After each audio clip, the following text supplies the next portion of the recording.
യുവന്തഃപ്രവിശ്യ മമ വാച ഇമാം പ്രസുപ്താം സഞ്ജീവയത്യഖിലശക്തിധരസ്സുധാമനാ അന്യാംശ്ച ഹസ്തചരണശ്രവണത്വഗാദീൻ പ്രാണാൻ നമോ ഭഗവതേ പുരുഷായ തുഭ്യം. ശ്രീമദ് ഭാഗവതം പ്രഥമസ്കന്ധമാണ് നമ്മൾ ആരംഭിച്ചത്. പ്രഥമസ്കന്ധത്തിലെ 1-ാം ശ്ലോകം നമ്മൾ ചിന്തിച്ചു.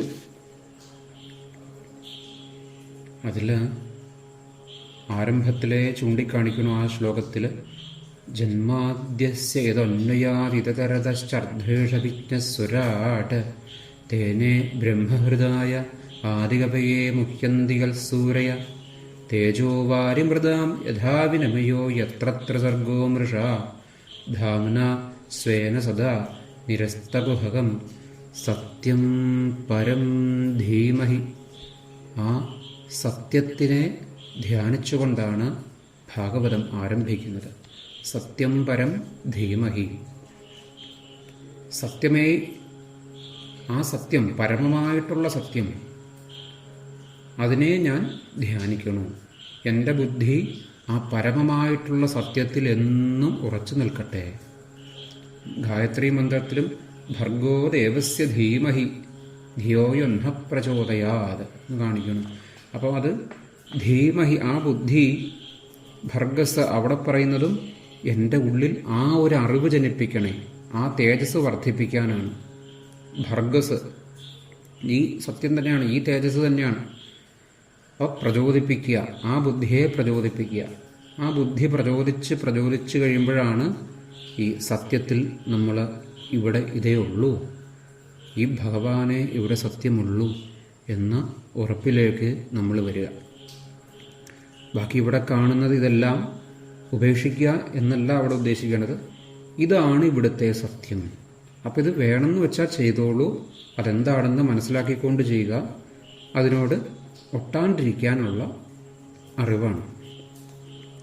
അപ്പം ആ 1-ാമത് ശ്ലോകത്തിൽ ജന്മാദ്യസ്യയിൽ എന്ന ശ്ലോകം തുടങ്ങുമ്പോൾ തന്നെ പറഞ്ഞു, ഇവിടെ സകലതിലും നിലനിൽക്കേണ്ടതായിട്ടുള്ള ആ ഒരൊന്ന്, സൃഷ്ടി സ്ഥിതി ലയം. ഒരു വസ്തു ഉണ്ടാവണു, അത് നിലനിൽക്കണു, അത് ലയിച്ചു പോകണു, വീണ്ടും അത് പോകുന്നു. അപ്പം ഇതിലെല്ലാം ഉള്ളതായിട്ടുള്ള ആദ്യ ഒരേ ഒരു വസ്തു, ഭൂതഭവ്യ ഭവൽ പ്രഭൂന്ന് വിഷ്ണു സഹസ്രനാമത്തിൽ സൂചിപ്പിക്കേണ്ടത് ഈ വസ്തു തന്നെ, അതേ വസ്തു തന്നെ. ഭൂതകാലത്തിലുള്ളതും ഭാവിയിലുള്ളതും വർത്തമാനകാലത്തിലുള്ളതും ഒരേ ഒരു വസ്തു. എന്നാൽ ഇവിടെ നമ്മൾ അനുഭവിക്കുന്ന വസ്തുക്കൾ, നമ്മുടെ ശരീരമടങ്ങുന്നതായിട്ടുള്ള ഇവിടെയുള്ള കല്ലും മണ്ണും അടങ്ങുന്ന എല്ലാ വസ്തുക്കളും, ഈ ഭൂമിയും സൂര്യനും ചന്ദ്രനും എല്ലാം തന്നെ ഭൂതകാലത്തിൽ ഇല്ലാണ്ടിരുന്നതായിരുന്നു. ഇതെല്ലാം ഓരോരോ കാരണങ്ങൾ കൊണ്ട്, ഓരോരോ കാരണങ്ങൾക്ക് കാരണമായി, ഓരോരോ ബന്ധങ്ങൾ കാരണത്തിൻ്റെ മേളിൽ കാരണങ്ങൾ കൊണ്ട് വന്നതാണ്. അത് നിലനിൽക്കണു. നാളെ ഓരോരോ കാരണങ്ങൾ കൊണ്ട് അത് ഇല്ലാണ്ട് പോകുന്നു. യത് അന്വയാത് ഇതതരതശ്ചർദ്ധേഷവിജ്ഞസ്വരാട്. അന്വയിക്കണു, ഇതതരതമായിട്ട് പോകുന്നു, അത് വേർപെട്ട് തന്നെ പോകുന്നു.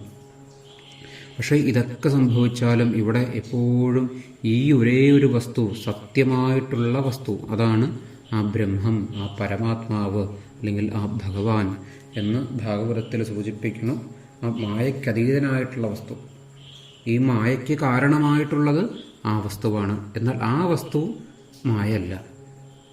മായയായിട്ട് താൽക്കാലികമായിട്ട് നമ്മൾ അനുഭവിക്കുന്നതിലെല്ലാം ഉള്ളത് ആ വസ്തു എല്ലാം ഉള്ളതിൻ്റെ കാരണം ആ വസ്തുവാണ്. ആ അനുഭവിക്കുന്ന നമ്മുടെ എല്ലാ വസ്തുക്കളിലുള്ളതും ഇതേ ഒരു വസ്തു തന്നെയാണ്, ഈ ഒരു ഒന്ന് തന്നെയാണുള്ളത്.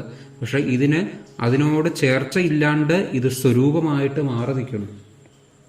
എന്നാൽ ഈ മായയാണോ ആ വസ്തു എന്ന് വെച്ചാൽ അത് ഒരു നിഴല് പോലെയുള്ളൂ. നിഴല് ഒരാളുടെ നിഴലടിച്ചു, ആ നിഴൽ അയാളാണോ എന്ന് വെച്ചാൽ അത് അയാളുടെ നിഴലാണ്, ആ നിഴലിന് കാരണം അയാളാണ്. അങ്ങനെ നോക്കുമ്പോൾ ആ നിഴലിൽ അയാളുടെ സ്പർശമുണ്ട്. അങ്ങനെ നോക്കുമ്പോൾ ആ നിഴലിൽ അയാളുടെ സ്പർശമുണ്ട് എന്ന പോലെ. പക്ഷെ നിഴലാണോ അയാൾ? അല്ല. എന്ന പോലെ സ്വയം ഇതിൻ്റെ സ്വരൂപമായിട്ട് ഈ ഭഗവാനെ നമ്മൾ അറിയണം. ഇത് കാണുമ്പോഴും ഇതല്ല സത്യം, ഇതിലെല്ലാം ഭഗവാൻ സ്വരൂപമായിട്ട് ഇതിൻ്റെയൊക്കെ സ്വരാടായിട്ട് നിൽക്കുന്നു. അഭിജ്ഞ സ്വരാട്, നമ്മുടെ ഉള്ളിലെല്ലാം സ്വരാട്ട്, സ്വയം ഞാൻ എന്നുള്ള ആ ഒരു ബോധമുണ്ടല്ലോ, ആ ഒരു അറിവ്, ഇത് കേൾക്കുമ്പോഴാണെങ്കിലും ഞാനിത് കേൾക്കണു എന്നുള്ള നമ്മുടെ ആ ബോധത്തോടു കൂടിയാണ് ഞാനിത് കേൾക്കണമെങ്കിൽ ആ സ്വരാട് സ്വയം ബ്രഹ്മാവിൻ്റെ ഹൃദയത്തിൽ പ്രകാശിച്ചു. ബ്രഹ്മാവിൻ്റെ ഹൃദയത്തിൽ പ്രകാശിച്ചത് കൊണ്ടാണ് നമുക്കിതെല്ലാം ഇപ്പോൾ കിട്ടിയത്. ബ്രഹ്മാവ്, ആ വേദജ്ഞനാണ് ബ്രഹ്മാവ്, 4 തലകളായിട്ടിരിക്കുന്ന വേദജ്ഞനാണ് ആ ബ്രഹ്മാവായിട്ട് സൂചിപ്പിക്കുന്നത്. അപ്പം നമ്മളിൽ ഇതാണ് ഈ വസ്തു, ഈ സ്വരാട്ട്, ഇതാണ് സത്യമെന്ന് നമ്മുടെ ഉള്ളിൽ ബോധ്യമായി കഴിയുമ്പോഴാണ് ബ്രഹ്മാവിൻ്റെ ഉള്ളിൽ ഇത് പ്രകാശിക്കുന്നത്. എപ്പോൾ നമുക്കിത് എന്ന് മനസ്സിലാകണമോ, ഇതേ ഇവിടെ സത്യമുള്ളൂ, എന്നിൽ തന്നെ നിൽക്കണു ഈ ഭഗവാൻ, അഹം ബ്രഹ്മാസ്മി, ഇത് നമുക്ക് ബോധ്യമായി തുടങ്ങുമ്പോഴാണ് നമ്മുടെ ഉള്ളിലുള്ള, നമ്മുടെ ഹൃദയത്തിൽ ആ ഭഗവാൻ അവിടെ വരിക. അഭിജ്ഞസ്വരാട്, അതാണ് ആദികവിയായിട്ടുള്ള ബ്രഹ്മാവിന് ആ സത്യസ്വരൂപനായിരിക്കണു. ആ സത്യസ്വരൂപനെ ഞാൻ ധ്യാനിക്കണമെന്ന് പറഞ്ഞ 1-ാം ശ്ലോകം. ശേഷം തുടർന്ന് 2-ാമത്തെ ശ്ലോകത്തിലേക്ക് നമുക്ക് കടക്കാം. അവിടെ ധർമ്മപ്രോഞ്ചിത കൈതപുത്ര പരമോ നിർമ്മത്സരാണാം സദാം വേദ്യം വാസ്തവമത്ര വസ്തു ശിവദം താപത്രയുന്മൂലനം ശ്രീമദ് ഭാഗവതേ മഹാമുനികൃതേ കിം വാ പരൈരീശ്വര സദ്യോ ഹൃദ്യ അവരുദ്ധ്യരേത്ര കൃതിഭി ശുശ്രൂഷുഭിസ്തക്ഷണാത് ധർമ്മപ്രോഞ്ചിത കൈതപുത്ര പരമോ നിർമ്മത്സരാണാം സദാ വേദ്യം വാസ്തവമത്ര വസ്തു ശിവദം താപത്രയുന്മൂലനം ശ്രീമദ് ഭാഗവതേ മഹാമുനികൃതേ മഹാമുനിയായിട്ടുള്ള ആ വേദവ്യാസ മഹർഷി, വേദവ്യാസനാൽ രചിതമായിട്ടുള്ള ഈ ശ്രീമദ് ഭാഗവതം മഹാമുനിയാണ്. ആ ശ്രീമദ് ഭാഗവതം അത് ഭഗവാൻ ഉപദേശിച്ചതും വേദവ്യാസ മഹർഷി എഴുതിയിട്ടുള്ളതുമായിട്ടുള്ള ഭാഗവതം. ഇത് സാക്ഷാൽ പരബ്രഹ്മം ഭഗവാനിൽ നിന്ന് കിട്ടിയിട്ടുള്ള അറിവാണ് ബ്രഹ്മാവിന്. ബ്രഹ്മാവ് നാരദൻ അത് വേദവ്യാസ മഹർഷിക്കും ഉപദേശിച്ചു കൊടുത്തു. അപ്പോൾ ആ മഹാമുനിയായിട്ടുള്ള വേദവ്യാസ മഹർഷിയാൽ രചിതമായിട്ടുള്ള മഹാമുനികൃതേ ശ്രീമദ് ഭാഗവതേ മഹാമുനികൃതേ, ഈ ശ്രീമദ് ഭാഗവതത്തിൽ നിർമ്മത്സരാണാം സദാ ധർമ്മപ്രോഞ്ചിത കൈതപുത്രപരമോ നിർമ്മത്സരാണാം സദാ, നിർമ്മത്സരമായിട്ടുള്ളത്, മത്സരബുദ്ധിയില്ലാത്തതായിട്ടുള്ള സദാം സജ്ജനങ്ങളുടെ, ഈ ഭാഗവതത്തിൽ സൂചിപ്പിക്കുന്നത് അങ്ങനെയുള്ള സജ്ജനങ്ങളുടെ കാര്യങ്ങളാണ്. മത്സരബുദ്ധിയില്ലാത്തതായിട്ടുള്ള സജ്ജനങ്ങളുടെ ഈ ശ്രീമദ് ഭാഗവതത്തിൽ അത് എഴുതിയത് ആ മഹാമുനികൃതേ, മഹാമുനിയായിട്ടുള്ള വേദവ്യാസനാണ്. മത്സരബുദ്ധിയില്ലാത്തത് എന്ന് ചോദിച്ചാൽ നമ്മളിൽ സ്വാഭാവികമായിട്ട് സാധാരണ മനുഷ്യരെല്ലാവർക്കും ഒരു മത്സരബുദ്ധി ഉണ്ടാകും അല്ലേ? മത്സരബുദ്ധി എന്ന് വെച്ചാൽ ഇവിടെ അതിലും കേമനാകണം ഞാൻ, അല്ലെങ്കിൽ അതിലും മോശമായാലോ, ഇങ്ങനെയുള്ള ചിന്താഗതികളിൽ നമ്മൾ വരില്ല. അതായത് നമ്മൾക്ക് ഇപ്പം കൊച്ചു കുട്ടിയായിരിക്കുമ്പോൾ തന്നെയും നമ്മൾ കൊച്ചുകുട്ടികളെ എന്താണ് സാധാരണ ശീലിപ്പിക്കുക, പറയാറ്, ക്ലാസ്സിൽ മിക്കവരും അങ്ങനെ പണ്ടൊക്കെ പറയാറുണ്ട്, ക്ലാസ്സിലുള്ള മറ്റുള്ളവരെക്കാളും കൂടുതൽ മാർക്ക് നീ വാങ്ങണം കേട്ടോ, അതിലേക്കാളും കൂടുതൽ നീ ഇത് എടുക്കണം കേട്ടോ എന്ന് പറയും. അപ്പം എല്ലാവരും നീ മിടുക്കനാവണം, അതിലും കൂടുതൽ മിടുക്കനായി മാറണം എന്ന് പറയുമ്പോൾ അത് വേണ്ടത് തന്നെയാണ്, അത് ശരി തന്നെയാണ്. പക്ഷേ മത്സരബുദ്ധി അവിടെ ആരംഭിക്കുകയാണ്. മത്സരബുദ്ധി ഈ മായയുടെ പ്രഭാവം വർദ്ധിക്കുമ്പോഴാണ് ആ പ്രഭാവത്തെ അത് കൂടി വന്ന് ആ ഒരു ബേസിക് ക്യാരക്ടർ നമ്മളിൽ വളർന്നു വരും. വലുതാവും തോറും നമ്മൾക്ക് സുഖമാകണമെന്ന് നമ്മൾ ചിന്തിക്കണില്ല, നമ്മൾ മത്സരിച്ചു കൊണ്ടിരിക്കും. നമുക്ക് സുഖമാണെന്ന് ബോധിപ്പിക്കാനായി നമ്മൾ ആരൊക്കെയോ ബോധിപ്പിക്കാനായിട്ട്, നമുക്ക് സുഖമാണെന്ന് ബോധിപ്പിക്കാൻ വേണ്ടി മാത്രം നമ്മൾ ജീവിച്ചു തുടങ്ങണം. ആ മത്സരബുദ്ധിയാണിതെല്ലാം. ഈ മത്സരബുദ്ധിയില്ലാത്തവർ, അതെ ഇവിടെ എല്ലാം ഉള്ളത് ഈ ഒരു ഒന്നേ ഉള്ളൂ, പിന്നെ ഞാൻ എന്തിനാണ് ഇത് ഇങ്ങനെ വെറുതെ ആവശ്യമില്ലാണ്ട് ഇത് കിടന്ന് ഈ ചിന്തിച്ച് ഈ കഷ്ടപ്പെടുന്നത്? ആ ഒരു ഒന്നിനെ ആനന്ദിച്ചുകൊണ്ട് തന്നെ എൻ്റെ കർമ്മങ്ങളെല്ലാം ധർമ്മമായി ചെയ്തുകൂടെ? ആ രീതിയിലിരിക്കണവർ അത് സജ്ജനങ്ങളാണ്. അവർക്ക് ഈ ഭഗവാനെ ഉള്ളൂ എന്നുള്ള സത്യത്തിൽ ഉറച്ചു നിൽക്കുന്നവരാണ്. നിർമ്മത്സരാണാം സദാം ധർമ്മപ്രോഞ്ചിത കൈതവോത്രപരമോ നിർമ്മത്സരാണാം സദാം പ്രോഞ്ചിത കൈതവോത്ര പ്രോച്ചിത കൈതവോത്ര. അതായത് പ്രോഞ്ചിത എന്നുവെച്ചാൽ ഇവിടെ ഫലം ഇച്ഛിക്കാണ്ടതുള്ള ഫലേച്ഛയില്ല. ഇവിടെ ഒരു കർമ്മം എന്ത് ചെയ്താലും ഫലേച്ഛ ഇല്ലാത്തതോട്ടുള്ള കൈതവോത്ര കാപട്യം നിശേഷം വിട്ടിരിക്കുന്ന കൈതവോത്ര ആ കാപട്യം ആ മറിയല് അത് നിശേഷം വിട്ടിരിക്കുന്നതായിട്ടുള്ള ഒന്ന്. കൈതവോത്രപരമോ പ്രോത്സിത കൈതവോത്ര.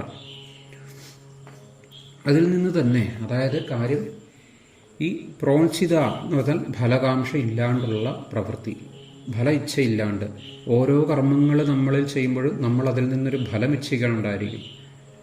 ഒന്നും എനിക്ക് വേണ്ട, ഞാനിതെല്ലാം ഭഗവാന് സമർപ്പിക്കണു എന്ന് ചിന്തിച്ചാൽ പോലും ഇതൊരു പുണ്യമല്ലേ എന്നൊരു ഫലമെങ്കിലും അവിടെ ചിന്തിക്കണുണ്ടായിരിക്കും. അപ്പം ഫല ഇച്ഛ ഇല്ലാണ്ടുള്ളതാണ് ഈ സജ്ജനങ്ങൾ. മത്സരബുദ്ധി ഇല്ല അവിടെ, അവർക്ക് ഫല ഇച്ഛയില്ല. ഫല ഇച്ഛ ഇല്ലാത്തതാണ് ശരിക്കും കൃഷ്ണൻ പരിപൂർണനായിട്ട് കൃഷ്ണനായിട്ട് അവതരിക്കുമ്പോൾ നമുക്ക് കാണിച്ചു തരുന്നത്. ഭഗവാൻ സാധാരണ സ്നേഹിക്കില്ലായിരുന്നു ആരെയും, ഭഗവാൻ പ്രേമിക്കുകയായിരുന്നു. ഭഗവാന്റേത് പരമപവിത്രമായിട്ടുള്ള പ്രേമമായിരുന്നു. പ്രേമം തന്നെയാണ് ഫലയിച്ഛ ഇല്ലാണ്ടുള്ള പ്രവൃത്തി. പ്രേമിച്ച് ജീവിച്ചോളുക എന്നുള്ളതാണ് ഭഗവാൻ നമുക്ക് കാണിച്ചു തരുന്നത്. എന്തൊക്കെയോ പ്രശ്നങ്ങൾ അദ്ദേഹം അനുഭവിച്ചു, എത്രയൊക്കെ അദ്ദേഹം ജയിലിലുണ്ടായതാണ്. ഒടുവിൽ സ്വന്തം വംശം തന്നെ തമ്മിത്തള്ളി അവിടെ തീരുകയാണ്. എന്നിട്ടും ആ ഭഗവാൻ കണ്ടില്ലേ പ്രേമസ്വരൂപനായിട്ടിരുന്നു. അതായത് ഇങ്ങോട്ടൊന്നും പ്രതീക്ഷിക്കണില്ല, ഒരാൾ ഇങ്ങോട്ട് തിരിച്ചെങ്കിലും കാണിക്കണുണ്ടോ എന്നുള്ളത് പോലും അവിടെ പ്രശ്നമല്ല. എല്ലാം അവിടെ സമർപ്പിച്ചു കഴിഞ്ഞു. ഏതൊരു വസ്തുവിനോടും ഏതൊരു ജീവജാലങ്ങളോടും ഏതൊരു മനുഷ്യരോടും ആരോടും നമ്മൾ ഫലം ഇച്ഛിക്കാണ്ട് ചെയ്താൽ നമുക്ക് ഭഗവാനെ സമർപ്പിച്ച് ചെയ്യാം. അതങ്ങ് സമർപ്പിച്ചു. പിന്നെ അതിൻ്റെ ഫലം അവിടെ നോക്കേണ്ട ആവശ്യമില്ല. ഞാൻ ചെയ്തു, എനിക്ക് വേണ്ടി ചെയ്തു, എന്തോ കർമ്മം ചെയ്തു എന്നുള്ളത് കർത്തൃത്വം ഭോക്തൃത്വം എന്നൊക്കെ പറയും. ചെയ്തത് ഞാനാണെന്നും ചെയ്ത കർമ്മം ഇതാണെന്നും ഉള്ള ആ ഒരു ബോധത്തോട് ചെയ്യുക. ഈ കർത്തൃത്വവും ഭോക്തൃത്വവും വിട്ടുപോകണ അവസ്ഥയാണ് ഈ ഫലേച്ഛ ഇല്ലാണ്ട് ചെയ്യാൻ സാധിക്കുക. ഞാൻ ചെയ്യണതെല്ലാം ഭഗവാനിലോട്ടാണ്, അതിന് തിരിച്ചൊന്നും എനിക്ക് ഫലം ഇച്ഛിക്കണില്ല അവിടെ. അപ്പം അങ്ങനെ വരുമ്പോൾ എല്ലായിടത്തുമുള്ളത് ഇത് തന്നെയുള്ളൂ. എന്തിനാണ് ആ ഫലം? ആ ചെയ്യുന്നതിലുള്ള തൃപ്തി മാത്രം, ഫലമല്ല അവിടെ പ്രതീക്ഷിക്കുന്നത്. സമർപ്പിച്ചു കഴിഞ്ഞു, പ്രതീക്ഷിച്ചു കഴിഞ്ഞാൽ അത് തൃഷ്ണയായി മാറും. അത് നമ്മൾ പ്രതീക്ഷിക്കുന്നത് പോലെ തന്നെ ഈ ലോകത്ത് ഇതെല്ലാം നടക്കണമെന്ന നമ്മുടെ ആ ഒരു ചിന്ത, നമ്മൾ അതിനുവേണ്ടി ചെയ്യുക. നമ്മൾ പ്രതീക്ഷിക്കണ പോലെ നാളെ നമ്മളൊരു കാര്യം തീരുമാനിച്ചു, അത് നാളെ നമ്മൾ അങ്ങോട്ട് പോകാൻ ഉറപ്പിച്ചിരിക്കുകയാണ്. രാവിലെ എന്തെങ്കിലും കാര്യം കൊണ്ടൊരു തടസ്സം വന്നു എന്ന് വിചാരിക്കുക. അപ്പം നമുക്കത് വല്ലാണ്ട് വിഷമമായി കഴിഞ്ഞാൽ അതിൻ്റെ അർത്ഥം നമ്മൾ തീരുമാനിച്ചതേ ഉള്ളൂ, നമ്മൾ നടപ്പാക്കിയിട്ടില്ല. ഒരാളെ നമുക്ക് മുമ്പ് കാണുന്നതിന് മുമ്പ് അയാൾ ഇങ്ങനെയാണ് എന്ന് ആരോ പറഞ്ഞു, അപ്പം നമ്മൾ ഉള്ളിൽ അങ്ങ് തീരുമാനിച്ചു. അപ്പോൾ നടന്നിട്ടില്ല എന്ന് അപ്പോഴും നമുക്ക് ചിന്തിക്കണില്ല. നടന്നു കഴിഞ്ഞാലല്ലേ നമുക്ക് കാര്യം അറിയുള്ളൂ. അപ്പം എല്ലാ കാര്യങ്ങളും ഈ ലോകത്തുള്ള ഒരു ഭൂരിഭാഗം ആളുകളും ചെയ്യണത് പോലെ തന്നെയാണ് ഞാനും ചെയ്യേണ്ടത് എന്ന് നമ്മൾ തീരുമാനിച്ചു വെച്ചിരിക്കുകയാണ്. അത് എനിക്കെങ്ങനെയാണ്, ഞാനത് ചെയ്തു കഴിഞ്ഞാൽ എനിക്കത് അതേ രീതിയിൽ തന്നെ നടക്കോ ഇല്ലയോ എന്നവിടെ ചിന്തിക്കണില്ല. നമ്മളെല്ലാം മുമ്പേ തീരുമാനിച്ചു വെച്ചിരിക്കുക. ഇങ്ങനെയാണ് ഈ ലോകത്തിലുള്ള മര്യാദകൾ, ഇങ്ങനെയാണ് ഇവിടെ ചെയ്യേണ്ടത്, ഇതുപോലെയേ നടക്കാൻ പറ്റുള്ളൂ, ഇതേപോലെ തന്നെ ഇവിടെ ഇങ്ങനെ ഉണ്ടാവുള്ളൂ. അപ്പം ഇതെല്ലാം നമ്മൾ തീരുമാനിച്ചു വെച്ചിരിക്കണു. പക്ഷെ അത് നടന്നിട്ടുണ്ടോ? ഇല്ല. നടന്നു കഴിയുമ്പോൾ അതുപോലെ ആണോ? ഒരുപക്ഷെ അങ്ങനെ നടന്നു എന്നിരിക്കാം, ഒരുപക്ഷെ അങ്ങനെ അല്ലാണ്ട് പോയെന്നും ഇരിക്കാം. അപ്പം മുൻകൂട്ടി നമ്മൾ തീരുമാനിക്കേണ്ടതാണ്. അപ്പം അത് ഫലേച്ഛയാണ്, അതില്ലാത്തതാണ് പ്രോത്സിത കൈത, ഫലകാംക്ഷ ഇല്ലാണ്ട്. അപ്പം കൈതവ ആ കാപട്യം നിശേഷം വിട്ടിരിക്കണം. കാപട്യമാണ്. നമ്മൾ എന്തിനെങ്കിലും ഫലം ഇച്ഛിച്ചുകൊണ്ട് ചെയ്യണത് അത് കാപട്യമാണ്, അതൊരു കച്ചവടമാണ്. ധർമ്മ പ്രോത്സിത കൈതവോത്ര പരമോ നിർമ്മത്സരാണാം സദാ. പരമം, അങ്ങനെ അത്യുത്തമമായിട്ടുള്ള പരമമായിട്ടുള്ള ധർമ്മ ആ കർമ്മകാണ്ഡവിഹിതമായിട്ടുള്ള ധർമ്മം, കർമ്മകാണ്ഡങ്ങളുണ്ട്, അങ്ങനെയുള്ള ധർമ്മം.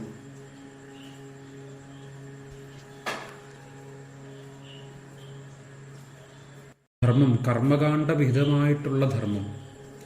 ഇവിടെയെല്ലാം നമുക്ക് ഈ ഭാരതത്തിൽ സനാതനധർമ്മത്തിൽ പല പല ധർമ്മങ്ങൾ കാണിച്ചു തന്നിരിക്കുന്നു. ആ ധർമ്മം അനുഷ്ഠിക്കുന്നവരാണ് സനാതനധർമ്മത്തിലുള്ളവർ എന്ന് പറയാം. ഭാരതീയരെല്ലാവരും അങ്ങനെയാണ്. ഓരോ കാലത്തിനും ഓരോ ദേശത്തിനും ഓരോ സമയങ്ങൾ ഓരോ സാഹചര്യങ്ങൾക്കും അനുസരിച്ച് ഇവിടെ ഓരോരോ കർമ്മങ്ങളുണ്ട്. വിവാഹം ചെയ്യേണ്ടതായിട്ടുള്ള വിവാഹം ചെയ്യണവർ എങ്ങനെയാണ് വിവാഹം ചെയ്യുക, അവിടെ കുറച്ച് ധർമ്മങ്ങളും കാര്യങ്ങളും അവിടെ നിഷ്ഠ വെച്ചിരിക്കണം.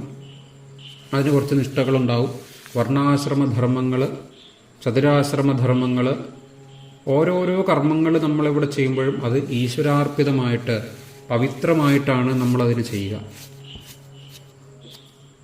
ഓരോ നോക്കിക്കോളൂ, സാധാരണ ഒരു സംസ്കാരപരമായിട്ട് നോക്കിക്കോളൂ, കാലത്തും വൈകിട്ടും വിളക്ക് കൊളുത്തണു, അതൊന്നും തന്നെയാണ്. അത് വേറെ എവിടെയുള്ളത്? അപ്പം ആ കർമ്മം ഇതെല്ലാം കർമ്മകാണ്ഡവിഹിതമായിട്ടുള്ള ഇതാണോ ഈശ്വരൻ എന്ന് ചോദിച്ചാൽ ആ ഈശ്വരനിലോട്ടുള്ള പാതയാണ്.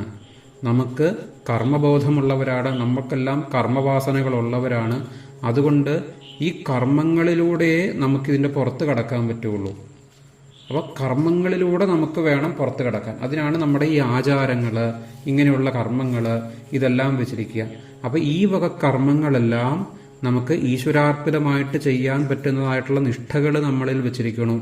അങ്ങനെയുള്ള സംസ്കാരങ്ങൾ നമ്മുടെ അടുത്ത തലമുറയെ ശീലിപ്പിക്കണം. അപ്പം അതെല്ലാം കർമ്മകാണ്ഡവിഹിതമായിട്ടുള്ള ഈ ധർമ്മമാണ്. അങ്ങനെ വരുമ്പോൾ നമ്മുടെ കർമ്മവാസനകൾ മാറും. കാര്യം ഈ വക കർമ്മങ്ങളെല്ലാം നമുക്ക് ധർമ്മമായിട്ട് ചെയ്യാൻ സാധിക്കും. നമ്മളിപ്പോൾ ഒന്ന് നമ്മുടെ സ്വന്തം ഭവനത്തിലിരുന്ന് വീട്ടിലിരുന്ന് നമ്മൾ ഭക്ഷണം കഴിക്കുക. ഭക്ഷണം കഴിക്കുന്നതിന് മുമ്പ് അങ്ങനെ പണ്ട് അധികമായിട്ടുണ്ടായിരുന്നു, ഇന്നും എത്രത്തോളം ഉണ്ടെന്നറിയില്ല. എന്നാലും ഇന്നും പലരും ആ ഈശ്വരൻ്റെ മുമ്പിൽ, ഈശ്വരൻ എന്ന് പറഞ്ഞാൽ ഇവിടെ മുഴുവൻ നിറഞ്ഞിരിക്കുന്നതാണ്. എന്നാലും നമ്മൾക്ക് അതിനെ അനുഭവിക്കാനായിട്ട്, നമ്മൾ മുഴുവനായിട്ട് നിറഞ്ഞിരിക്കുന്ന ഈശ്വരനെ ആർക്കും ആദ്യം അനുഭവിക്കാൻ സാധിക്കാത്തത് കൊണ്ട്, തനിക്ക് കർമ്മവാസനകളുള്ളത് കൊണ്ട് ആ വീട്ടിൽ ഈശ്വരൻ്റെ പവിത്രമായിട്ടൊരു സ്ഥാനം നമ്മൾ കൽപ്പിച്ചിരിക്കുന്നു. വിളക്ക് കൊളുത്തുന്നതിൻ്റെ മുമ്പിൽ കൊണ്ടുപോയി എന്തെങ്കിലും നല്ല നമുക്ക് വേണ്ട തരത്തിലുള്ള പവിത്രമായിട്ടുള്ള അങ്ങനെയുള്ള ഭക്ഷണ പദാർത്ഥം കൊണ്ട് ഭഗവാന് കൊണ്ട് സമർപ്പിച്ചിട്ട് അത് കഴിക്കുക. കുറച്ചു നേരം അവിടെ സമർപ്പിക്കുക, എന്നിട്ട് അവിടെ ഇരുന്ന് കുറച്ചു നേരം ഒന്ന് ജപിക്കുക. അതിന് അതൊരു പ്രസാദമായിട്ട് അങ്ങനെ കഴിക്കുക. അപ്പം ആ ധർമ്മം അല്ലാണ്ട് കഴിക്കുമ്പോൾ അത് വെറും കർമ്മമായി മാറണം. ഭക്ഷണം ഒരു കർമ്മം ശരിയാണ്. അല്ലെങ്കിൽ അപ്പം ഇത് സമർപ്പിച്ചിട്ട് കഴിക്കുമ്പോഴെങ്ങനെയാ അത് ധർമ്മമായി മാറുവാണ് ആ കർമ്മം. ഇതുപോലെ തന്നെ എല്ലാ കാര്യങ്ങളും. അപ്പം നമുക്ക് ആവശ്യമുള്ള കർമ്മങ്ങളെ നമ്മൾ ചെയ്യുള്ളൂ. അല്ലാതുള്ള കർമ്മങ്ങൾ സമർപ്പിച്ച് ചെയ്യാൻ പറ്റാത്ത, നമ്മുടെ മനസ്സിനെ അത് അനുവദിക്കാത്തതായിട്ടുള്ള കർമ്മങ്ങൾ നമ്മൾ ചെയ്യാൻ പോവില്ല. അപ്പോൾ നമ്മളിതെല്ലാം ഈശ്വരാർപ്പിതമായിട്ട്, ഇപ്പൊ പറഞ്ഞ പോലെ തന്നെ ഭക്ഷണം കഴിക്കുന്ന സമയത്താണെങ്കിലും അതിലൊന്ന് പ്രാർത്ഥിച്ചിട്ട് അത് ഞാൻ കൊടുക്കണത് എൻ്റെ ഉള്ളിലുള്ള ആ ഭഗവാനാണ് സമർപ്പിക്കണതെന്ന് സങ്കല്പിച്ച് പ്രാർത്ഥിച്ചിട്ട് കഴിക്കുമ്പോൾ ആ കർമ്മം അവിടെ ധർമ്മമായിട്ട് മാറും. ഇതുപോലെ തന്നെ എല്ലാം തന്നെ ഒരു സ്ഥലത്ത് നമ്മൾ യാത്ര പോകണമെങ്കിൽ പോലും ആദ്യം ഒന്ന് അല്ലേ, ഓടിക്കണ ആ ഡ്രൈവറാണെങ്കിൽ പോലും ആ വണ്ടിയുടെ സ്റ്റീറിംഗിൽ ഒന്ന് തൊട്ട് തലയെ വെച്ചിട്ട് പോകുന്നതായിട്ടുള്ള സംസ്കാരം.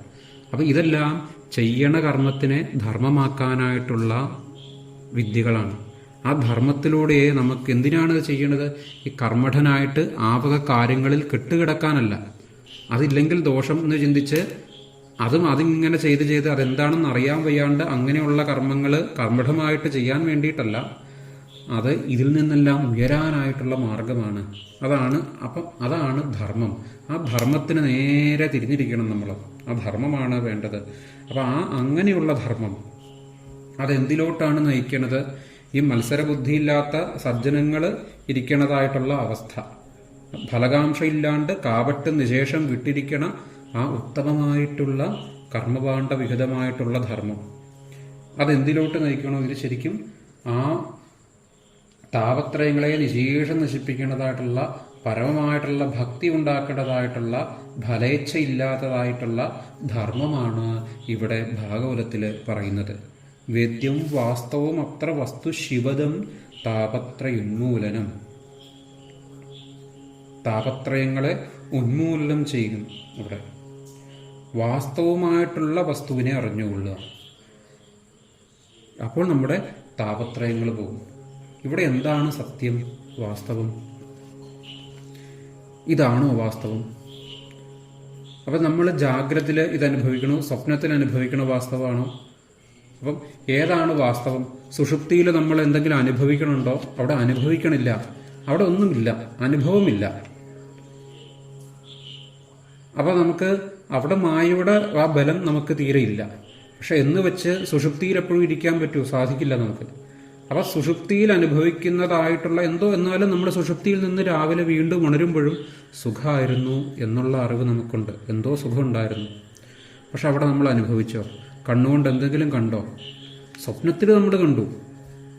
സ്വപ്നത്തിൽ ഈ ഇന്ദ്രിയങ്ങളെല്ലാം, നമ്മുടെ ഓർഗൻസ്, നമ്മുടെ അവയവങ്ങൾ പ്രവർത്തിക്കണില്ല എന്നേ ഉള്ളൂ.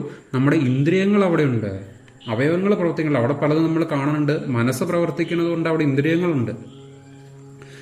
സുഷുപ്തി എന്ന അവസ്ഥയിൽ, ഡീപ്പ് സ്ലീപ്പ്, ആ ആഴത്തിലുള്ള ഉറക്കത്തിൽ നമ്മൾ എന്തെങ്കിലും അനുഭവിച്ചോ? ഒരനുഭവമില്ല. ഞാനെന്ന് പോലും അവിടെ അറിയില്ല ആർക്കും. എൻ്റെ പേരില്ല, എൻ്റെ വസ്ത്രമില്ല, എൻ്റെ ബന്ധുക്കളില്ല, അച്ഛനില്ല, അമ്മയില്ല, ഭാഷകളോ ഒന്നും തന്നെ ഇല്ല. അവിടെ അനുഭവങ്ങളൊന്നും തന്നെ ഇല്ല. പക്ഷെ എന്നാലും കാലത്ത് എണീക്കുമ്പോൾ നമ്മൾ സുഖമായിരുന്നു എന്ന ആ ഒരു അറിവ് നമുക്കുണ്ട്. അപ്പം അതെന്താണ് എന്നിട്ടും സുഖമായത്? ഈ വക അനുഭവങ്ങളൊന്നും ഇല്ലാണ്ടിരിക്കുന്നതാണ് സുഖം എന്നുള്ള ഒരറിയിപ്പാണ്. അപ്പം ഈ വക അനുഭവങ്ങളെല്ലാം തന്നെ മായ തന്നെയാണ്, താപത്രയങ്ങളിൽ പെടുന്നതാണ് അതെല്ലാം തന്നെ. എന്ന് വെച്ച് നമുക്കെപ്പോഴും ഉറങ്ങാൻ പറ്റുമോ? അതും സാധിക്കില്ല. അപ്പം എന്താണ് ഈ നമുക്ക് ഇന്ദ്രിയങ്ങൾ കൊണ്ടുള്ള ഈ ഈ ജാഗ്രതയിൽ നമ്മൾ ഇരിക്കുമ്പോഴും ആ സുഷുപ്തിയിൽ അനുഭവിച്ചുള്ള സുഖം, ജാഗ്രതയിൽ ആ സുഷുപ്തിയിൽ അനുഭവിച്ചിട്ടുള്ള സുഖത്തിനെ ബേസ്, അതിനെ ശ്രദ്ധിച്ചുകൊണ്ട് ആ സുഖം അനുഭവിച്ചുകൊണ്ട് ഈ ജാഗ്രതയിൽ നമുക്ക് ഇരിക്കാനും സാധിക്കും. അത് അനുഭവം ഇല്ലാത്തതായിട്ടുള്ള നമ്മൾ പറയുന്ന ആ സുഖത്തിനെ ഈ ജാഗ്രതയിൽ നമുക്ക് അനുഭവിക്കാൻ സാധിക്കും. അതായത് ഒന്നിനോടും നമുക്ക് പ്രത്യേകിച്ച് കൂടുതൽ മമത്വം ഇല്ലാണ്ടിരിക്കും, അറ്റാച്ച്മെന്റുകൾ ഇല്ലാണ്ടിരിക്കും. അങ്ങനെയാണ് ആ സുഖത്തിൽ നമുക്ക് ഈ വക കർമ്മങ്ങളെല്ലാം ധർമ്മമായിട്ട് സുഖമായിട്ട് നമുക്ക് ചെയ്തു പോകാൻ പറ്റും. പിന്നെ ഒന്നും പ്രശ്നമില്ല. അതാണ് ഉത്തിഷ്ഠത ജാഗ്രത എന്ന് പറയാം. ആ ജാഗ്രതയിൽ നമ്മൾ ആ ഒരു സത്യത്തിൽ അതിനെ ഉത്തിഷ്ഠമായിട്ടിരിക്കുക. അപ്പം അങ്ങനെ വരണം. അതാണ്. അപ്പം വാസ്തവത്തിൽ അതേ ഉള്ളൂ സത്യം എന്ന് നമുക്ക് മനസ്സിലാകുമ്പോൾ നമുക്ക് വേദ്യം വാസ്തവമത്ര വസ്തു ശിവദം, ശിവദമായിട്ടുള്ള വസ്തുവിനെ കുറിച്ച് അറിഞ്ഞോളൂ. ശിവദമായിട്ടുള്ള വസ്തു ശിവൻ, മഹാദേവൻ ശിവദമാണ്, മംഗളകാരണം എന്നാണ് എൻ്റെ അർത്ഥം. ശിവം ശിവകരം ശാന്തം ശിവാത്മാനം ശിവോത്തമം ശിവമാർഗപ്രണേതാരം പ്രണതോസ്മി സദാശിവം. ശിവം ശിവകരം ശാന്തം, അതാണ് മംഗളമായിട്ടുള്ള വസ്തു, ശാന്തമായിട്ടുള്ള വസ്തു, സത്യമായിട്ടുള്ള വസ്തു. നമ്മുടെ ഉള്ളിൽ യഥാർത്ഥത്തിൽ എപ്പോഴും ആ മംഗളകാരനായിട്ടുള്ളത് ഇരിപ്പുണ്ട്. പക്ഷെ നമ്മളങ്ങോട്ട് ശ്രദ്ധിക്കണില്ല. അതാണ് ശിവം, ശാന്തമാണ്. ഒരു ശാന്തതയുണ്ടെങ്കിലേ എന്തെങ്കിലും പുറമേ ചിന്തകൾ, കർമ്മങ്ങൾ നമുക്കുണ്ടാവുള്ളൂ. നമ്മുടെ മനസ്സും ബുദ്ധിയും ഇന്ദ്രിയങ്ങളും ശരീരവും എല്ലാം പ്രവർത്തിക്കുന്നത് അതിൻ്റെ ഒരു ബേസ്, ഇതിന് പ്രവർത്തിക്കാനുള്ള സ്പേസ് വേണമല്ലോ. ഇപ്പോൾ കുറച്ച് പേര് ഫുട്ബോൾ കളിക്കണം, ഫുട്ബോൾ കളിക്കാൻ എന്താ വേണ്ടത്? അല്ലെങ്കിൽ കുറച്ച് പേര് ക്രിക്കറ്റ് കളിക്കുന്നു, ക്രിക്കറ്റ് കളിക്കാൻ എന്താ വേണ്ടത്? അവിടെ ഒരു ഗ്രൗണ്ട് വേണം. അതിന് വേണ്ട എല്ലാ സൗകര്യവും, അത് വേണ്ട തരത്തിലുള്ള ഒരു സ്പേസ്, കളിക്കാനായിട്ടൊരു സ്പേസ് വേണം. എന്ന പോലെ നമ്മുടെ ഇന്ദ്രിയങ്ങൾ, ബുദ്ധി, മനസ്സ്, ശരീരം, ഇവ ചിന്തകൾ, ഇതെല്ലാം പോകുന്നതിനുള്ള ഒരു സ്പേസാണ് അവിടെ കാണുന്നത്. അതാണ് മംഗളകാരമായിട്ട് ശാന്തമായിട്ടിരിക്കണം. ആ സ്പേസിന് അനക്കമില്ല, അത് ശാന്തമാണ്. ഫുട്ബോൾ കളിക്കണവരാണ് അങ്ങോട്ടും ഇങ്ങോട്ടും ഓടണത്, പന്തിന്റെ പുറകെ അവരങ്ങോട്ടും ഇങ്ങോട്ടും ഓടണതും ആളുകളുടെ ബഹളം കേൾക്കണതും അപ്പോഴേ ഉള്ളൂ. ഈ കളി ഇല്ലാത്ത സമയത്ത് അത് ശാന്തമായിട്ടിരിക്കണു ആ മൈതാനം. എന്നപോലെ അവിടെ എപ്പോഴും നല്ല പച്ചയായിട്ടുള്ള പുല്ല് തളുത്ത് കൊണ്ട് ശാന്തമായിട്ടൊരു മൈതാനം ഇരിക്കണ പോലെ ശാന്തമായിട്ട് നമ്മുടെ സ്വരൂപം ഇരിക്കണുണ്ട്. ആ സ്വരൂപത്തിനാണ് നമ്മുടെ എല്ലാം ബേസ്. അതാണ് ശിവദമായിട്ടുള്ള വസ്തു. ഇവിടെ സത്യത്തിൽ ഇതേ ഉള്ളൂ. ഇവിടെ ഇതൊക്കെ ഉണ്ടാകണത്, നിലനിൽക്കണു, ശേഷം ഇല്ലാണ്ടാകണു. എന്നാൽ ഉണ്ടാകാത്തതായിട്ടുള്ള ഒന്ന്, എപ്പോഴും നിലനിൽക്കുന്നതായിട്ടുള്ള ഒന്ന്, അതേ ഇവിടെ സത്യമുള്ളൂ. ഉണ്ടാകാത്തതായിട്ടുള്ള ഒന്നിന് ഇവിടെ നാശമില്ല. ഉണ്ടായ ഒരു വസ്തു ഇവിടെ നശിച്ചു പോകും. അതാണ് നശ്വരമായിട്ടുള്ള വസ്തുക്കൾ. എന്നാൽ ഈ വസ്തു അനശ്വരമായിട്ടുള്ള വസ്തുവാണ്. എപ്പോഴും നിലനിൽക്കുന്നത് ഈ ഒരു സത്യമേ ഉള്ളൂ. നമ്മുടെ ശരീരമായാലും ഉണ്ടായതാണ്, ഇത് നാളെ ഇല്ലാണ്ടാകും. എന്നാൽ ഞാൻ ആരാണ്? ഈ ശരീരമാണോ? അത് ഈ ഞാൻ എന്ന് പറഞ്ഞ് നമുക്ക് ഓരോരുത്തർക്കും ഓരോരോ പേര് നമ്മുടെ അച്ഛനമ്മ അവരിട്ട് വെച്ചിട്ടുണ്ടാവും. അപ്പം ഈ പേരാണോ ഞാൻ എന്ന് വെച്ചാൽ നമ്മളൊരു സ്ഥലത്ത് പോകുമ്പം എൻ്റെ റെക്കോർഡിൽ ആ ഒഫീഷ്യലായിട്ട് അതിൻ്റെ പേര് കൊടുക്കും. ആ പേരാണോ ഞാൻ എന്ന് വെച്ചാൽ അവിടെ ഒരു ഉപാധി മാത്രമേ ഉള്ളൂ ഈ പേര്. പുറമേ ജീവിക്കാനായിട്ട് മനുഷ്യൻ കണ്ടുപിടിച്ചിരിക്കുന്ന ഒരു ഉപാധിയാണ് പേര്. ശരിക്കും ഇവിടെ ആർക്കാ പേരുള്ളത്? ഈ പേരുകളെല്ലാം മനുഷ്യൻ കണ്ടുപിടിച്ചതല്ലേ. ഈ ജീവജാലങ്ങൾക്ക് നമ്മൾ നായ, പൂച്ച, കാക്ക, എലി എന്നൊക്കെ നമ്മൾ പേരിട്ട് വെച്ചിരിക്കുന്നതും മനുഷ്യനല്ലേ. അവരാരെങ്കിലും ഇട്ട് വെച്ചിട്ടുണ്ടോ? അപ്പം ഇവിടെ സത്യത്തിൽ ഈ പേരുകളെല്ലാം ഇട്ട് വെച്ചിരിക്കുന്നതിൻ്റെ അർത്ഥം അതാണെന്നാണോ? അല്ല. അതാത് ശരീരങ്ങളെ, അതാത് ജീവികളെ, അതാത് വസ്തുക്കളെ, നമ്മളെ എല്ലാം ഓരോരോ ശരീരങ്ങളെയും പ്രത്യേകം തിരിച്ചറിയാനും വിളിക്കാനും വേണ്ടി നമ്മൾ ഇട്ട് വെച്ചിരിക്കുന്ന എളുപ്പവിദ്യകളാണ് ഈ നാമങ്ങളെല്ലാം തന്നെ. അപ്പം ഈ നാമമാണോ ഞാൻ? ആ നാമത്തിൽ വിളിക്കുന്ന ആളാണോ ഞാൻ എന്ന് വെച്ചാൽ അത് എൻ്റെ ശരീരത്തിനിട്ട് വെച്ച നാമമാണ്, ഞാനതല്ല. വേദ്യം വാസ്തവമത്ര വസ്തു ശിവദം, ശിവദമായിട്ടുള്ള വസ്തുവാണ് ഞാൻ സ്വീകരിച്ചതാണ് ഈ ശരീരം. ഒരു കസേരയിൽ നമ്മൾ ഇരുന്നു എന്ന് വെച്ച് ആ കസേര ഞാനാണെന്ന് ഞാൻ പറയുമോ? ഇല്ല. കസേരയിൽ നിന്ന് എണീറ്റ് കഴിയുമ്പോൾ നമുക്ക് ഞാൻ ഇരുന്ന കസേരയായിരുന്നു അത് എന്ന് പറയാം. എന്ന പോലെ തന്നെ ഞാൻ ധരിച്ച ഒരു വസ്ത്രം എന്ന പോലെ തന്നെ ഞാൻ സ്വീകരിച്ചതായിട്ടുള്ള ഒന്നാണ് ഈ പേരിട്ട് വെച്ചിരിക്കുന്ന ഈ ശരീരം. അപ്പം അതാണോ ഞാൻ? അപ്പം ശിവദമായിട്ടുള്ള വസ്തുവാണ് ഞാൻ. വാസ്തവം ഇതേ ഉള്ളൂ ഇവിടെ. ഇതാണ് ഇവിടുത്തെ സത്യം. ആ വാസ്തവത്തിനെ അറിഞ്ഞുകൊള്ളൂ. താപത്രയുന്മൂലനം. നമ്മുടെ താപത്രയങ്ങളെല്ലാം ഉന്മൂലനമായി പോകും, ഇല്ലാണ്ടായിക്കോളും. അതോടെ താപത്രയങ്ങൾ പൊക്കോളും. ആ താപത്രയങ്ങൾ 3 തരത്തിലുള്ള ആധ്യാത്മികമുണ്ട്, ആധിഭൗതികമുണ്ട്, ആധിദൈവികമുണ്ട്. ആധ്യാത്മികമായിട്ടുള്ള താപത്രയം എന്ന് പറഞ്ഞാൽ നമ്മുടെ ശരീരത്തിന് ഒരു എക്സാമ്പിൾ നോക്കിയാൽ നമ്മുടെ ശരീരത്തിനുണ്ടാകുന്ന രോഗം, മാനസികമായിട്ടുള്ള നമുക്ക് വരുന്ന ചില ചിന്തകൾ, മനസ്സിനെ വിഷമിപ്പിക്കുന്ന കാര്യങ്ങൾ, നമ്മുടെ ശരീരത്തിനുള്ള അസുഖങ്ങൾ, ഇങ്ങനെയുള്ള നമ്മുടെ ദുഃഖങ്ങളുണ്ടാവുമല്ലോ. മാനസികമായിട്ടല്ലേ ഇതെല്ലാം അനുഭവിക്കുകയുള്ളൂ. അപ്പം ഇതൊക്കെ അവിടെ ആധ്യാത്മികമായിട്ടുള്ള ദുഃഖമാണ് നമ്മുടെ വരിക. പിന്നെയുള്ളത് ആദിഭൗതികം എന്ന ദുഃഖമാണ്. ആദിഭൗതികം എന്ന് വെച്ചാൽ പുറമേ നിന്ന് ഒരു വസ്തുവിൻ്റെ ഉപദ്രവം കൊണ്ട്, ഒരു ജീവജാലം, ഒരു ജീവി നമ്മളെ ഉപദ്രവിച്ചു കഴിഞ്ഞാൽ വരുന്ന പ്രശ്നം, ഒരു പ്രാണി നമ്മളെ കടിച്ചു കഴിഞ്ഞാലുള്ള പ്രശ്നം, ഒരു എക്സാമ്പിൾ ഒരു കൊതുക് നമ്മളെ കുത്തിക്കഴിഞ്ഞാൽ എങ്ങനെയാ, അതെല്ലാം ആദിഭൗതികമാണ്. ആദിഭൗതികമായിട്ടുള്ള ദുഃഖങ്ങളാണ്. ഒരാളുടെ സംസാരം കൊണ്ട്, ഒരാളുടെ ചിന്താഗതി, സംസാരം കൊണ്ട്, അയാളൊരു നോട്ടത്തിൽ കൂടിയാണെങ്കിൽ പോലും നമ്മൾക്ക് എന്തെങ്കിലും ഒരു വിഷമം ഉണ്ടായാൽ അതെല്ലാം ഈ ആദിഭൗതികമായിട്ടുള്ള ദുഃഖമാണ്. അപ്പോൾ ഇപ്പോൾ 2 തരത്തിലുള്ള ദുഃഖം. ഒന്ന് ആധ്യാത്മം ആദ്യം പറഞ്ഞു, ഇനി ഇപ്പം ആദിഭൗതികം. ഇങ്ങനെയുള്ള 2 ദുഃഖങ്ങൾ. ഇനിയുള്ള ഒരേ ഒരു ദുഃഖം എന്ന് വെച്ചാൽ ആദി ദൈവികം എന്ന ദുഃഖമാണ് ഇനിയുള്ളത്. അപ്പം ആദിദൈവികം എന്ന് പറഞ്ഞാൽ അവിടെ നമ്മൾ പ്രതീക്ഷിക്കാതെ വരുന്ന, നമുക്കൊന്നും തടയാൻ സാധിക്കാത്തതായിട്ടുള്ള, ഇപ്പം മനുഷ്യനെ കൊണ്ടോ മറ്റ് ജീവജാലങ്ങളെ കൊണ്ടും തടയാൻ സാധിക്കാതെ വരുന്നതായിട്ടുള്ള ദുഃഖങ്ങളുണ്ട്. അതായത് നമ്മൾ ശ്രമിച്ചു നോക്കാൻ പോലും പറ്റില്ല. അതായത് പ്രകൃതിക്ക് വരുന്ന ക്ഷോഭങ്ങൾ, നമ്മൾ അവിചാരിതമായിട്ട് വരുന്ന പ്രകൃതിക്ഷോഭങ്ങൾ, ഇങ്ങനെയുള്ള കാര്യങ്ങളെല്ലാം തന്നെ എക്സാമ്പിൾ നോക്കിയാൽ ചില മഹാമാരികൾ വരുന്നു. ഇതൊക്കെ ആദിദൈവികമായിട്ടുള്ള ദുഃഖങ്ങളാണ്. അപ്പം നമുക്ക് ഏത് ദുഃഖമാണ് ഇതിലുള്ളത് എന്ന് വെച്ചാൽ ഇതിലുള്ള എല്ലാ ദുഃഖങ്ങളും ഉണ്ട്. ഈ നമ്മുടെ ദുഃഖം നോക്കിക്കോ, ഒന്നില്ലെങ്കിൽ അത് ആദിഭൗതികമായിരിക്കും, അല്ലെങ്കിൽ ആദിദൈവികമായിരിക്കും, അല്ലെങ്കിൽ ആധ്യാത്മികമായിരിക്കും. ഇതിലുള്ള ഏതെങ്കിലും ഒരു ദുഃഖമാണ് നോക്കിക്കൊള്ളുക. ഏതെങ്കിലും ഒന്നാണ് നമ്മൾ ഈ അനുഭവിക്കുക. സാമ്പത്തികമായിട്ടാണോ, അസുഖങ്ങൾ, ഓരോ രോഗപ്രശ്നങ്ങൾ കൊണ്ടാണോ, ബന്ധങ്ങളിലുള്ള കുടുംബ പ്രശ്നങ്ങൾ കൊണ്ടാണെങ്കിലും ശരി, സമൂഹത്തിൽ മറ്റനുഭവിക്കുന്ന പ്രശ്നങ്ങളെല്ലാം തന്നെയും ഈ 3 എണ്ണത്തിൽ ഒന്ന് തന്നെ ഉള്ളൂ. അപ്പം ഇതാണ് താപത്രയം. അപ്പം ഈ താപത്രയങ്ങളെ ഉന്മൂലനം ചെയ്യുക, ഇതിൽ നിന്നെല്ലാം പുറത്ത് കടക്കുക. ഈ താപത്രയങ്ങളെ ഉന്മൂലനം ചെയ്യണമെങ്കിൽ എന്താണ് ചെയ്യേണ്ടത്? വേദ്യം വാസ്തവമത്ര വസ്തു ശിവദം, താപത്രയുന്മൂലനം. ആ ശിവദമായിട്ടുള്ള വസ്തു, സത്യമായിട്ടുള്ളത് ഇവിടെ ഇതൊന്നുമല്ല സത്യം എന്ന് നമ്മൾ ബോധിക്കുക. അത് അറിഞ്ഞാൽ മാത്രം പോരാ, അതിനെ ബോധിക്കണം, അത് ഉറക്കുക ഉള്ളിലോട്ട്. താപത്രയുന്മൂലനം, അങ്ങനെയോട്ടുള്ള ആ വസ്തു, ആ ബ്രഹ്മവസ്തു, അത് അത്ര ഇതിൽ നിന്ന് തന്നെ പരൈ ഈശ്വരൈ ഹൃദിഭി താപത്രയോന്മൂലനം ശ്രീമദ് ഭാഗവതേ മഹാമുനികൃതേ കിം വാ പരൈരീശ്വര സദ്യോ ഹൃദ്യ അവരുദ്ധ്യരയത്ര കൃതിഭി ശുശ്രൂഷുഭി തക്ഷണാത്. പരൈരീശ്വര ഹൃദി, മറ്റ് ഗ്രന്ഥങ്ങളിൽ ആ ഗ്രന്ഥങ്ങളാൽ തന്നെ മറ്റുള്ള ആ ജ്ഞാനങ്ങളാൽ തന്നെ ആ ഈശ്വരൻ ഹൃദയത്തിൽ ഉടൻ തന്നെ സ്ഥാനം പിടിക്കണു.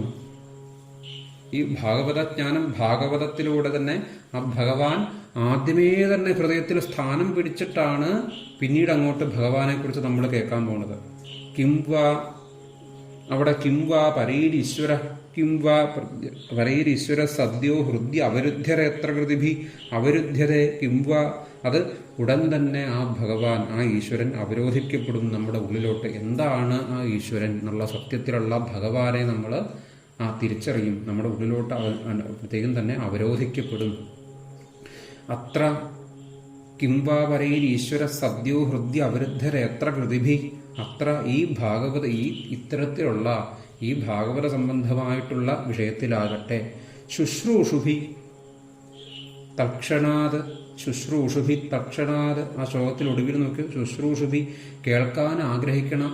ശുശ്രൂഷ കേൾക്കുക, ശ്രവണമാണ്. കേൾക്കാൻ ആഗ്രഹിക്കണ. കൃതിഭി തക്ഷണാത്. കൃതിഭി എന്ന് പറഞ്ഞാൽ അവിടെ പുണ്യാത്മാക്കളിൽ നിന്നാണ് ഈ അറിവുകൾ, ഈ ജ്ഞാനം നമുക്ക് കേൾക്കാൻ സാധിക്കും.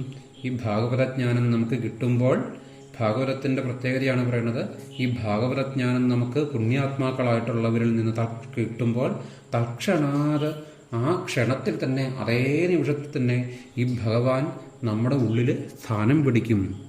കാര്യം വേദ്യം വാസ്തവമത്ര വസ്തു ശിവദം. വാസ്തവമായിട്ടുള്ള വസ്തു, ആ ശിവദമായിട്ടുള്ള വസ്തു, അതാണ് സത്യം. ഇവിടുത്തെ സത്യം എന്താണെന്ന് നമ്മൾ അപ്പോൾ തിരിച്ചറിയുമ്പോൾ താപത്രയങ്ങളെല്ലാം ഉന്മൂലനമായി പോണു. അപ്പോൾ ഈ ശ്ലോകത്തിൽ ചുരുക്കത്തിൽ ഉദ്ദേശിക്കുന്നത് ആ ഭഗവാൻ വേദവ്യാസൻ രചിക്കപ്പെട്ട ഈ ഗ്രന്ഥം ഭാഗവതം ഇത് താപത്രയങ്ങളെ നിശേഷം നശിപ്പിക്കുന്നതാണ്. പരമമായിട്ടുള്ള ഭക്തി ഉണ്ടാക്കിത്തരുന്നതുമായിട്ടുള്ള ഈ ഫലേച്ഛ കൂടാത്ത ധർമ്മമാണ് ശരിക്കും ഭാഗവതത്തിലൂടെ നമുക്ക് ആ ഭാഗവത സാക്ഷാത്കാരം എന്ന് പറയുന്ന ഒരു അവസ്ഥയുണ്ട്. ഭാഗവത ധർമ്മം എന്നെല്ലാം ഇതിന് പറയും. നമ്മൾ ഭാഗവത ധർമ്മം എങ്ങനെയാണ് അനുഷ്ഠിക്കാന്ന് വെച്ചാൽ, ഭാഗവത പുസ്തകം വായിച്ചുകൊണ്ട് മാത്രം ഭാഗവത ധർമ്മമാകുമോ? അതൊരിക്കലും ആകില്ല. ഭാഗവത ധർമ്മം ഇതിനെ ശ്രവിക്കുന്നതിനോടൊപ്പം, ഭാഗവതം മാത്രമല്ല, ഏത് വേദാന്ത ഇതിഹാസ പുരാണങ്ങൾ, നമ്മുടെ ധർമ്മങ്ങൾ, ഇതിനെ ശ്രവിക്കുന്നതിനോടൊപ്പം ഇവിടെയുള്ള ആ ഭഗവാനെ നമ്മൾ സാക്ഷാത്കരിക്കുക, ആ ഈശ്വരനെ സാക്ഷാത്കരിക്കുക. അപ്പം അങ്ങനെ ആയിരിക്കണം നമ്മുടെ എല്ലാ കർമ്മങ്ങളും ധർമ്മമാക്കി മാറ്റാൻ നമുക്ക് സാധിക്കും. അപ്പം അങ്ങനെ ഫലേച്ഛ കൂടാത്ത ധർമ്മമാണ് ഈ ഭാഗവതം നമുക്ക് കാണിച്ചു തരുന്നത്. ആ ഭാഗവത ധർമ്മം അനുഷ്ഠിക്കണ ഒരാളുടെ ഹൃദയത്തിൽ ആ ഭഗവാൻ ഉടൻ തന്നെ സ്ഥാനം പിടിക്കണം. വേഗം തന്നെ ആദ്യം ഭഗവാൻ എന്താണെന്ന് ഉള്ളിലോട്ടും സ്ഥാനം പിടിച്ചിട്ടാണ് ഭാഗവതം നമ്മൾ കേൾക്കാൻ പോവുക. പിന്നെ ആ ഭഗവാനെ കുറിച്ച് നമ്മൾ അറിയുകയാണ്. അങ്ങനെ സ്ഥാനം പിടിച്ച് ഇങ്ങനെ പരമാനന്ദം അനുഭവിക്കണ ഒരാൾക്ക് പിന്നെ മറ്റൊന്നിനെയും ആശ്രയിക്കേണ്ടി വരില്ല. അങ്ങനെ പരമമായിട്ടുള്ള ആനന്ദം. ഏതാണ് പരമമായിട്ടുള്ള ആനന്ദം? അതാണ് പരമസുഖം. ഇവിടെ സുഖം എന്താണെന്ന് വെച്ചാൽ സുഖം, ദുഃഖം. അനുകൂലമായിട്ട് നമുക്ക് അനുകൂല വേദനീയം സുഖം, പ്രതികൂല വേദനീയം ദുഃഖം എന്ന് പറയാം. നമ്മളെ എന്തിനെങ്കിലും ഒരു കാര്യത്തിനെ കുറിച്ചുള്ള നമ്മുടെ ഉള്ളിലുള്ള ചിന്തയ്ക്ക് അനുകൂലമായിട്ട് അവിടെ അതിൻ്റെ റിയാക്ഷൻ വന്നു കഴിഞ്ഞാൽ അതിന് സുഖമെന്ന് നമ്മൾ പേരിട്ട് വെച്ചിരിക്കുന്നു. അതിന് പ്രതികൂലം, നമ്മുടെ ചിന്തയ്ക്കും നമ്മുടെ പ്രതീക്ഷയ്ക്കും പ്രതികൂലമായിട്ടാണ് അവിടെ അതിൻ്റെ റിയാക്ഷൻ വന്നതെങ്കിൽ അവിടെ അതിന് ദുഃഖമെന്നും നമ്മൾ പേരിട്ട് വെച്ചിരിക്കുന്നു. സുഖവും ദുഃഖവുമാണോ ഇവിടുത്തെ സത്യം എന്ന് വെച്ചാൽ, ഇവിടെ ഇപ്പം മഴ പെയ്താൽ എനിക്ക് നല്ല സുഖമാണെന്ന് ഒരാൾ ചിന്തിച്ചു. പക്ഷെ അയാളുടെ കൂടെയുള്ള അയാളുടെ കൂട്ടുകാരനുണ്ട്, സുഹൃത്ത് ചിന്തിച്ചു മഴ പെയ്താൽ എനിക്ക് ഒത്തിരി പ്രശ്നങ്ങളുണ്ട്, ഇന്നിപ്പോൾ ഭയങ്കര ദുഃഖമാണ്, അപ്പം അത് പ്രശ്നമാവുമെന്ന് ചിന്തിച്ചിരിക്കുന്നു. അവിടെ മഴ പെയ്തു എന്ന് വിചാരിക്കുക. അപ്പം ഇയാൾക്ക് സുഖം, അവിടെ മറ്റേ ആൾക്കാണെങ്കിലോ അദ്ദേഹത്തിന് ദുഃഖം. അപ്പം ശരിക്കും ഈ മഴ സുഖമാണോ ദുഃഖമാണോ? അപ്പം അതാണ് നമ്മൾ കൽപ്പിക്കുന്നതാണ്. മഴ സുഖവുമല്ല ദുഃഖവുമല്ല. അപ്പം അവിടെ എന്താണ്, ഒരാൾക്ക് ദുഃഖം ഒരാൾക്ക് സുഖം. അപ്പം ഇതാണ് ശരിക്കും പറഞ്ഞാൽ അനുകൂലവും പ്രതികൂലവുമായിട്ട് നമ്മൾ ചില കൽപ്പനകൾ നമ്മുടെ ഉള്ളിൽ ഓരോന്ന് സൃഷ്ടിച്ചു വെച്ചിരിക്കുകയാണ്. അപ്പം ശരിക്കും പറഞ്ഞാൽ ഇതൊന്നുമല്ല സുഖവും, ഈ സുഖവും സ്ഥിരമല്ല, അത് കേവല സുഖമാണ്, ദുഃഖവും അതെ, ഇതൊന്നുമല്ല സത്യം. സത്യത്തിൽ ഇവിടെയുള്ളത് സുഖവും ദുഃഖവും ഇല്ലാത്തതായിട്ടുള്ള ആ അവസ്ഥയിലേക്കാണ് നമ്മൾ ചെയ്യേണ്ടത്. അതാണ് പരമമായിട്ടുള്ള സുഖം. ശരിക്കും ഇവിടെ സുഖമുണ്ട്, സുഖമൊന്നും ഇല്ലയെന്നൊന്നും പറയാൻ പറ്റില്ല, സുഖമുണ്ട്, അത് പരമസുഖമാണ്, അതേ സത്യമുള്ളൂ. സ്ഥിരമായിട്ടുള്ള വസ്തുവിനെ അന്വേഷിക്കാണ്ട് പോകുന്നത് അല്ലാണ്ട് പോകുമ്പോൾ നമ്മൾ കാണിക്കണതെല്ലാം വിഡ്ഢിതരായി പോകില്ലേ? ബുദ്ധിയുള്ളവൻ സ്ഥിരമായിട്ടുള്ള വസ്തുവിൻ്റെ കൂടെയല്ലേ പോകേണ്ടത്? അപ്പം സ്ഥിരമായിട്ട് ഇവിടെ ഉള്ളത് ആ ഒന്നേ ഉള്ളൂ, അതിൻ്റെ കൂടെ പോളൂ, പരമമായിട്ടുള്ള സുഖം അവിടെ അനുഭവിക്കാൻ സാധിക്കും. അതാണ് മറ്റൊന്ന്, ആ പരമാനന്ദം നമുക്ക് അനുഭവിക്കാൻ സാധിക്കണു അവിടെ. സദ്യോ ഹൃദ്യ അവരുദ്ധ്യര എത്ര കൃതിഭി ശുശ്രൂഷുഭി തക്ഷണാത്, അതേ ക്ഷണത്തിൽ തന്നെ ഭഗവാൻ അവിടെ സ്ഥാനം പിടിക്കണു പറഞ്ഞ് അവിടെ ആ ശ്ലോകം നമ്മൾ ഭഗവാന്റെ പാദങ്ങളിൽ തന്നെ സമർപ്പിക്കുകയാണ്. തുടർന്നുള്ള ശ്ലോകങ്ങൾ നമുക്ക് വരും സമയങ്ങളിൽ ചിന്തിക്കാം. സ്വസ്തി പ്രജാഭ്യ പരിപാലയന്താം ന്യായേന മാർഗേണ മഹിം മഹേശ ഗോബ്രാഹ്മണേഭ്യ ശുഭമസ്തു നിത്യം ലോകാ സമസ്താ സുഖിനോ ഭവന്തു. സർവത്ര ഗോവിന്ദനാമ സങ്കീർത്തനം. ഗോവിന്ദ ഗോവിന്ദ. ഓം നമഃ ശിവായ.